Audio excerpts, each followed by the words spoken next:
Hello viewers, it is your favorite spoiler from the recap room. For more updates, stay tuned and don't forget to like, share and subscribe. Thank you. Chief of War's penultimate episode lays the groundwork for the show's thrilling conclusion the following week. This episode mostly revolves around two significant deaths as the chiefs prepare to go to war. These are, of course, Kupule and Nahi. Even though it's uncertain what will happen to the latter, we do know that the conflict is intensifying and that not everyone will likely survive. The voices of reason in this chapter are mainly Ka'ahumanu and Kupuohi, whose mediating efforts ultimately help to heal the rift between Kamehameha and Ka'iana. Chief of War's 8th episode opens with the fallout from last week's attack. As Ka'iana and the others rush to save as many as they can, dead bodies line the shoreline. Waine'e, who unhappily meets her fate after protecting her kid from the attack in the previous episode, is among the dead. Ka'iana appears ready to meet Kamehameha because she is furious. He blames the leader for the deaths of 248 people. Although Moku is eager to defend Kamehameha, Ka'iana is irritated. His words have been ignored, even though he knew the British would do this. As this happens, Ka'ahumanu intervenes to prevent Ka'iana from acting hastily. Despite the impending battle, she knows she must support her husband, but she is torn between two sides. That does not imply, however, that she supports every one of his strategies. When Kamehameha fights with the village council, Ka'iana is prepared to get up and go, returning to Kauai and leaving him handle his own problems. The others view Ka'iana's actions as cowardice and flight, and they disagree with them. Their ranks are becoming more divided as Nahi and Hik want to stay and fight as well. However, Kupuohi is the only person who supports him.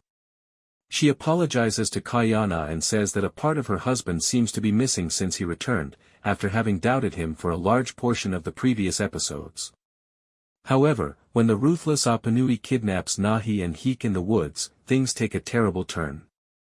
Hik is able to flee after Nahi provides a distraction by repeatedly striking Kiua in the face. Sadly, things don't work out. After being taken prisoner, Hik observes as Kiua kills him by smashing his head with a massive rock.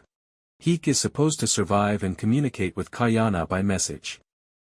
She does so, and when Ka'iana learns that Apanui is also present, she is startled and quickly brings Nahi's body back. He is obviously grieving, which leaves everything up in the air for the impending conflict. Kupule is the source of one of the main characters who has struggled for a large portion of the season. He has personally witnessed his father's belligerence, and that evening he has a crucial encounter with King Kahekili. Kahekili consumes a large amount of boiling water that has been contaminated by the nightmare fish's toxins. These encourage intense hallucinations and make Kahekili more hostile.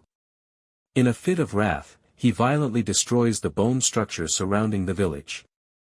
Kupule decides to kill his father after realizing this, but he moves too slowly. He lunges at Kahekili, but the guy stabs his kid in the stomach in retaliation. As things begin to fall apart, Kamehameha, who has so far shown himself to be a bad leader, makes yet another crucial choice. He makes the decision to go to war with Kiua and launch an offensive. Only a fool would believe him when he says he doesn't need Ka'iana or his red-mouthed weapons. There is no idiot in Ka'ahumanu. Disagreeing with Kamehameha and her father, Ka'ahumanu looks for Ka'iana to bring him back. People close to her avoid her when she is not around. Ka'ahumanu is forced to continue, and she finally gets together with Ka'iana again. Ka'ahumanu gives him words of encouragement, telling him that battling is a necessary part of living to commemorate Nahi's memory. He has clearly been conflicted about who he should fight for and where his loyalty lies, but he must fight. This is a crucial moment for Hawaii. Kupuohi arrives to visit Kamehameha in the interim. He clarifies that he cannot win this fight by himself after her words of encouragement appear to have the desired effect. He really lets Ka'iana teach the others how to shoot since he understands that these weapons will be a major turning point in their battle. The adjacent volcano rumbles and erupts, which everyone interprets as a sign that the gods speak for Kiua, just to slightly heighten the dramatic stakes. In any case, war is on the horizon, and it appears that there is no way to avoid the ensuing carnage. Thanks for watching, stay tuned for more updates.